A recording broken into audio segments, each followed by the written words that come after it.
firstly we will talk about the geographical features of India. How geographical features of India make this nation diverse nation. ठीक है, make this nation a diverse nation, make this country a diverse country. हमारा जो ये देश का physical features है, मैंने आपको पहले ही बताया है कि इधर में आप ये सबसे साउथ में देखो, ये है जो ये साउदर्न पार्ट है, तो ये कोस्टल एरिया है, ये जो एरिया है कोस्टल प्लेन्स है, ठीक है। उसके बाद में आप देखोगे तो इधर में आपको अंडमान एंड निकोबार मिलेगा श्रीलंका के साथ में, और इधर में श्रीलंका इधर में है, और इधर में आपको क्या मिलेगा, लक्षद्वीप आइलैंड्स मिलेगा। ये आइलैंड्स का समूह है, ये पानी आइलैंड है, ठीक है। देयर आफ्टर आप इधर बात करो तो इधर आपका क्या है, नॉर्दर्न माउंटेन्स है, और यहाँ पे क्या है, नॉर्दर्न प्लेन्स है। इधर में आपका वेस्टर्न डेजर्ट है, ठीक है, क्या है, वेस्टर्न डेजर्ट है। और आपका यहाँ पे जो एरिया है ये साउदर्न प्लेट्यू के नाम से जाना जाता है। किस चीज के नाम से जाना जाता है, साउदर्न प्लेट्यू 1 2 3 4 5 6 ऐसे करके इसका ज्योग्राफिकल फीचर है। क्या है, ज्योग्राफिकल फीचर है। आगे हम बात करते हैं। So India has diverse geographical features and climate. हम अभी जाना, क्योंकि कहीं माउंटेन्स है, डेजर्ट है, कहीं फर्टाइल प्लेन्स है, कहीं प्लेट्यू है, कहीं कोस्टल प्लेन्स है, कहीं आइलैंड्स है। तो कुछ रीजन व्हाइट काफी हॉट होता है, कहीं कहीं काफी कोल्ड है, और कहीं पे मॉडरेट क्लाइमेट होता है। ओके, आप देख सकते हो जो इंडिया है, इधर में इंडिया की क्या है, ग्रेट हिमालय है जो कि माउंटेन वाला पार्ट है। इधर में क्या है जी, तो इधर में है तुम्हारा बे ऑफ बंगाल, और इधर में क्या है, इधर में अरेबियन सी, और सबसे साउथ में क्या है, सबसे साउथ में आपको मिलेगा मोस्ट साउदर्न मोस्ट पार्ट में आपको मिलेगा इंडियन ओशन। ओके, ये भी दोनों बे ऑफ बंगाल अरेबियन सी इसी का ही हिस्सा है, नाम अलग है। Okay, so students, I already told you India is surrounded by huge water bodies on 3 sides. Okay, जो कि बे ऑफ बंगाल है ईस्ट में, वेस्ट में अरेबियन सी है, और साउथ में क्या है, साउथ में इंडियन ओशन है, ठीक है। These water bodies unite India into a single geographical unit. The climate also shapes its seasons broadly into 4 main types. यहाँ के climate, यहाँ के seasons भी अलग-अलग हैं, और जैसे कि आपका summer, winter, autumn और spring, ठीक है। So thus the geographical features and the climate of the land shape of the food, clothing, customs and practices of the people. Okay, students, तो ज्योग्राफिकल फीचर्स के तहत में कैसे इंडिया एक diverse country है आपने देखा। इसके अलग अलग लैंड फॉर्म्स हैं। आपने ये टोटली जाना कि इंडिया डाइवर्स नेशन है अगर इसकी ज्योग्राफिकल फीचर्स एक फैक्टर हुआ कि इंडिया को डाइवर्स नेशन बनाता है, ठीक है। अब बात करेंगे यहाँ पे हम लैंग्वेज की। मैंने आपको पहले ही बता दिया था, we speak many languages in India. Not we means Indians speak different languages.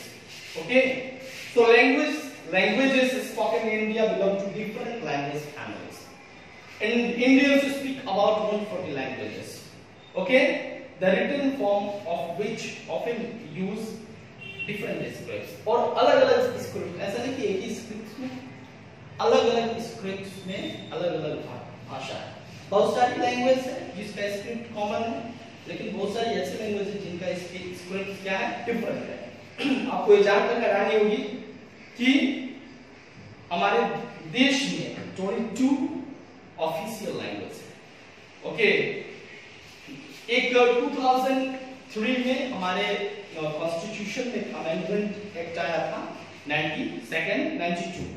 Okay, जिसमें बोडो, मैथिली, डोगरी और संथली जैसे लैंग्वेज को जोड़ा गया था। ओके स्टूडेंट्स, अब बात करते हैं रिलीजन की। मैं पहले ही बता चुका हूं, India is a country of diverse religions. Okay, Hindus pray in temple, Sikhs pray in gurdwara, Christians जो है चर्च में अपना पूजा करते हैं, और मुस्लिम जो है मस्जिद में जाते हैं।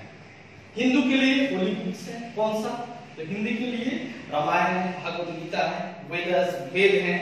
सिख के लिए क्या है, गुरु ग्रंथ साहिब, ठीक है। मुस्लिम लोगों के लिए कुरान है, और क्रिश्चियन लोगों के लिए बाइबल है। तो ये लोग हमारे देश में एक साथ रहते हैं, मिलजुल कर रहते हैं, लेकिन अलग अलग रिलीजन को ये प्रैक्टिस करते हैं, और इनका रिचुअल राइट्स भी अलग अलग है। Okay, but you know that India is a secular country. India क्या है? एक धर्मनिरपेक्ष देश है। Okay, the constitution of India grants the freedom of religion and Indian के पास अपने पास राइट ऑफ क्या है? फ्रीडम ऑफ रिलीजन का राइट है। ओके, आप अपने मुताबिक अपने धर्म को चूज कर सकते हैं और प्रैक्टिस कर सकते हैं। Okay, all the religions are equal in the eyes of the law. और हमारे देश के कॉन्स्टिट्यूशन के हिसाब से सारे धर्म बराबर हैं। अब स्टूडेंट्स बात करते हैं फेस्टिवल्स की। जैसे मैंने आपको बताया, India is a land of many festivals that are celebrated throughout the year. साल भर कोई ना कोई फेस्टिवल्स आते रहता है। मुझे लगता है कि पूरे विश्व में भारत ही ऐसा देश है जहां पे काफी ज्यादा फेस्टिवल्स हैं जो कि सेलिब्रेट किए जाते हैं भारतीयों द्वारा। Festivals are the heart and soul of this country. ठीक है, these varied festivals offer a unique vista in Indian culture. We mainly celebrate or we generally celebrate 3 types of festivals. हमारे देश में 3 प्रकार के फेस्टिवल्स को सेलिब्रेट किया जाता है: harvest festival, religious festival and national festival. Harvest festival का मतलब क्या होता है? हार्वेस्ट फेस्टिवल किसानों के द्वारा मनाया जाता है। हार्वेस्ट फेस्टिवल किसानों के द्वारा मनाया जाता है जब भी फसल को हार्वेस्ट किया जाता है, जैसे बैसाखी, पोंगल और भी बहुत सारे हार्वेस्ट फेस्टिवल्स हैं जिनके बारे में आपको जानना है। तो फार्मर्स इसको सेलिब्रेट करते हैं। बैसाखी फेस्टिवल्स आपको मालूम है 1919 में जालियांवाला बाग मैसेकर जब हुआ था, वो दिन भी बैसाखी डे था, क्योंकि हमारे इतिहास का एक अहम पेज है इतिहास की किताब का। समझ रहे हैं ना? चलिए, तो बात की बात है। इसके अलावा रिलीजियस फेस्टिवल से डिफरेंट रिलीजन है यहाँ पे, तो उस कम्युनिटी रिलीजन के लोग अलग अलग अपने फेस्टिवल्स को एंजॉय करते हैं। ओके, देयर आफ्टर भारत को जैसे आजादी मिली थी अंग्रेजों से, कब मिली थी? India become free when in 1947 on 15th of August। तो उस दिन को हम क्या मनाते हैं? उस इंडिपेंडेंस डे के रूप में मनाते हैं, जो हमारा नेशनल फेस्टिवल है। इसके अलावा जब हमारा कंट्री में कॉन्स्टिट्यूशन आया, हमारा देश गणतांत्रिक देश बना, ओके, तो संविधान लागू हुआ, तो उस दिन को हम लोग 26 जनवरी रिपब्लिक डे के रूप में सेलिब्रेट करते हैं। इसके अलावा महात्मा गांधी ने काफी ज्यादा कंट्रीब्यूट किया अपने देश को आजाद करवाने में, एक बहुत ही important role, very important role निभाया उन्होंने। तो उनके बर्थडे को भी हम लोग सेलिब्रेट करते हैं। फादर ऑफ नेशन के नाम से उनको जाना जाता है। तो महात्मा गांधी का जो बर्थडे है उसको बोलते हैं गांधी जयंती। सो ये हमारे देश के कुछ फेस्टिवल्स में, जो अलग अलग फेस्टिवल्स है, एक देश है लेकिन बहुत सारे इसके भाषा और भेष है। अब बात करते हैं डांस एंड म्यूजिक की। बात करते हैं डांस एंड म्यूजिक की बात करते हैं। मैंने आपको शुरुआत में बताया था कि भारत एक ऐसा देश है जहां पे डाइवर्सिटीज देखने को मिलता है हर फील्ड में, चाहे वो खाने का फील्ड हो, कपड़ा पहनने का फील्ड हो, या फिर डांस सिंगिंग का फील्ड हो, या फिर इसका लैंग्वेज हो, रिलीजन हो, हर चीज में डाइवर्सिटी आपको देखने को मिलेगी। ओके, तो इंडिया जो है हमारे ट्रेडिशन का, हमारे नेशन का इंपॉर्टेंट पार्ट रहा है डांस जो रहा है। 2 major kinds of dance forms can be found in India. India में 2 प्रकार के डांस फॉर्म्स देखे जाते हैं, एक फोक डांस होता है, दूसरा होता है क्लासिकल डांस। जैसे कि भारतनाट्यम जो कि क्लासिकल डांस है, कहां का? तमिलनाडु का। इंडिया का ही क्लासिकल डांस है, जो कि तमिलनाडु में इसका काफी ज्यादा, ये तमिलनाडु से बिलोंग करता है डांस फॉर्म।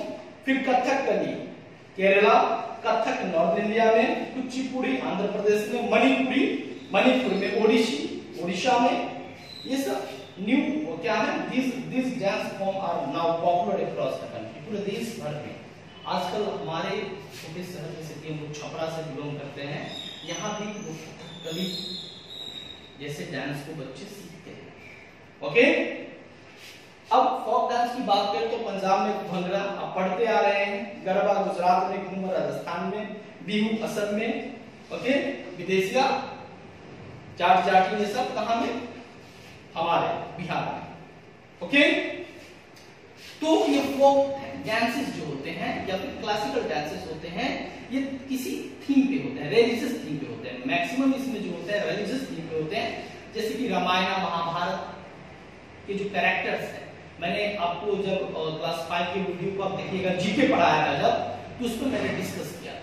उस पर क्या किया था, डिस्कस किया था, मैंने बताया था कैसे ये जो डांस फॉर्म्स हैं, ये जो फोक डांसेस है या फिर क्लासिकल डांसेस है, इनका थीम क्या होता है और ये इसमें एक्टर जो होते हैं इनका कैरेक्टर क्या होता है, कैसे डांस करते हैं, इनका वेशभूषा क्या होता है। ओके, अब बात करते हैं फूड की। किसकी बात करेंगे स्टूडेंट्स, फूड और क्लोथ्स की बात करेंगे। मैंने आपको शुरुआत में बता दिया था कि देश के अलग अलग पार्ट में जाओगे तो अलग अलग प्रकार का खाना आपको देखने को मिलेगा। सो यहाँ पे बहुत सारे क्लोथ्स कॉस्ट्यूम्स हैं। ओके, विमेन जो होती है इंडिया में लहंगा चोली, गुजरात में सलवार कुर्ता, पंजाब में ओके, फीरन जिसे बोलते हैं लॉन्ग कुर्ता होता है कश्मीर में। ओके, इसके अलावा भारतीय महिला साड़ी भी पहनती हैं। Okay, there after kurta pyjama pant shirt, okay, turban, बहुत सारे क्लोथ्स हैं जिसके बारे में आपने पढ़ा भी है।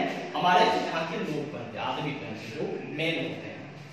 Okay, so students, last we will talk about unity in diversity in our country. We know India is a diverse nation with a variety of traditions and cultures. The world's major religions like Hinduism, Buddhism, Sikhism, and Christianity, Jainism, Zoroastrianism, Islam, ये सब सारे India में practice किए जाते हैं। And we also celebrate many festivals like Holi, Eid, Buddha Purnima, etc. इसके अलावा national festivals भी सेलिब्रेट करते हैं। Apart from all the differences and varieties, ये बहुत सारे डिफरेंसेस हैं, बहुत सारी वैरायटीज है यहाँ पे। डांस फॉर्म है, फूड का है, क्लोथ्स का है, रिलीजन का है, बिकॉज लेकिन इनके अलावा इसके बावजूद भी we share a common bond and values with each other, and this promotes harmonious coexistence and brotherhood among the nations, and this is why we call it there is unity in diversity in our country. Even the Indian Constitution unites us all. आप जब preamble पढ़ोगे भारत का, उसमें लिखा हुआ है, उसको आप पढ़ना सीखना। मैंने इससे पहले भी आपको बताया उसको पढ़ने के लिए। So students, we are proud to be the largest democracy in the world. No person is above the law in our country. Okay students, so आपका ये चैप्टर फिनिश होता है, यही पे खत्म होता है। इस चैप्टर का नाम क्या था, unity in diversity in India, यानी आप कह सकते हैं डाइवर्सिटी इन इंडिया, या फिर इसको आप कह सकते हो अंडरस्टैंडिंग डाइवर्सिटी। आज हमने पढ़ा अंडरस्टैंडिंग डाइवर्सिटी इन इंडिया। हमारा ये चैप्टर यहाँ पे खत्म होता है। चलिए कुछ पंक्तियों के साथ आपको मैं यहाँ से छोड़ता हूं कि अनेकता में एकता हमारी शान है, अनेकता में एकता ही हमारी शान है, इसीलिए तो भारत देश महान है।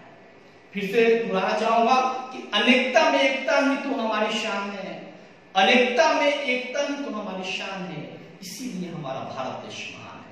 जय हिंद, जय भारत।